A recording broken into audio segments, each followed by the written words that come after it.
They did the monster. Mayhem. Hi, this is Jason from Horrific Nightmares. Welcome back to Monster Mayhem, Day 15.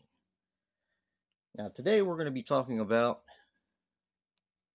The Mummy's Tomb.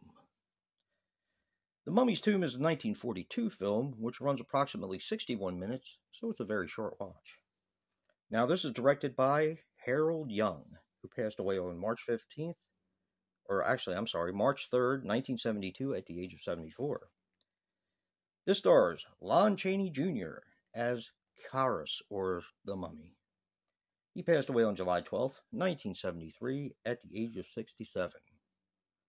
Dick Fora as Stephen Banning. He passed away on August 10th, 1979, at the age of 69. And John Hubbard as John Banning. He passed away on November 6th, 1988, at the age of 74. Now, during the opening titles, the same music as the Wolfman is used. This is basically the Silent Night, Deadly Night 2 of Universal Monsters. And I'll get to that in a second. Let me give you a brief synopsis. 30 years after the events of The Mummy's Hand, a high priest travels with a living mummy to kill the people responsible for desecrating the tomb of the princess. Okay, now this is what I mean about the Silent Night, Deadly Night 2. You have a feature that is 61 minutes, and about the first 15 minutes of it is all stuff that happened in the original Mummy and The Mummy's Hand. So it's all flashback scenes and stuff like that.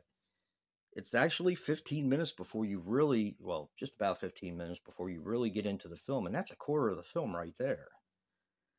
So, but I will say, of course, this is Lon Chaney Jr. again. You know, he played Frankenstein in The Ghost of Frankenstein. Of course, he played the Wolfman.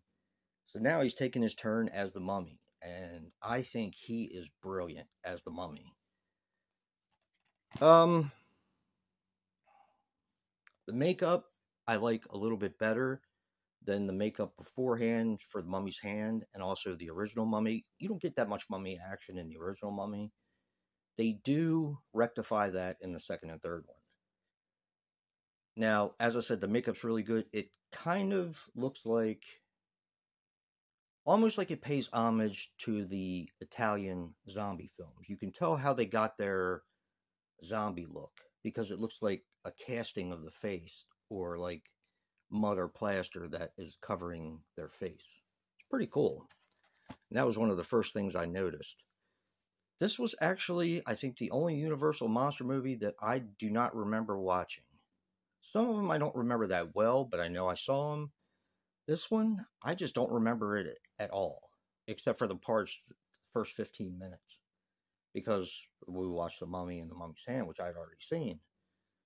But the fact that this is taking place 30 years after The Mummy's Hand, you have the people who are left that desecrated the temple or the tomb of the princess, and you have the high priest who's directing this mummy to kill these people because of what they've done. This movie is also the most like a slasher of any of the Universal monster films so far. He doesn't use slashing implements, but he's stalking and, kind of taking people out one by one. And this movie's a lot of fun.